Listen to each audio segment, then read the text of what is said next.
இந்த social media வந்து ஒரு ஃபனி மீடியா உண்டு. என்னடா ஒரு விஷயம் வந்து ஹைப் ஆயிக்க, அது ஹைப் ஆகி ஒரு 1 வீக், 2 வீக் ஓடும். அதுக்கப்புறம் எல்லாருமே மறந்துடுவாங்க அந்த விஷயத்த பத்தி.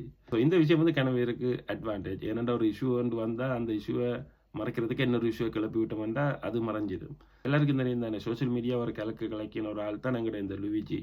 ஸோ அவர்ட்ட கேஸ பத்தி இப்ப யாருமே பெருசா கதைக்கிறே இல்ல.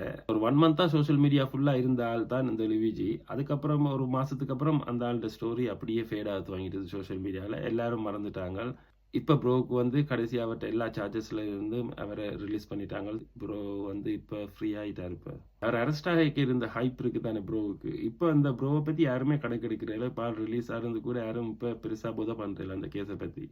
இதான் ஆக்களோட மென்டாலிட்டி இந்த சோசியல் மீடியா. ஒரு ஹைப் உண்டு வரைக்கும் ஒரு டைமுக்கு அது ஒரு ஹாட் நியூஸ், பிரேக்கிங் நியூஸ் எல்லாம் இருக்கும். அதுக்கப்புறம் அது ஃபேட் ஆகி அப்படியே யாருமே கணக்கெடுக்காம போயிடுவாங்களேண்ணா அது. ப்ரோ அரெஸ்ட் பண்ணேக்கு ஒரு ஹாலிவுட் மூவி சீன் மாதிரி தான் சோசியல் மீடியா ஃபுல்லா ஆள காட்டிக் கொண்டிருந்தாங்களேண்ணா. மாறி மாறி ஒவ்வொரு மீடியாவும். ஆனா இப்ப ப்ரோ ரிலீஸ் ஆயிட்டார். யாருமே அவர பத்தி பொத பண்றதில்லைண்ணா. ஸோ இதான் இந்த சோசியல் மீடியா ஹைப் பண்றது.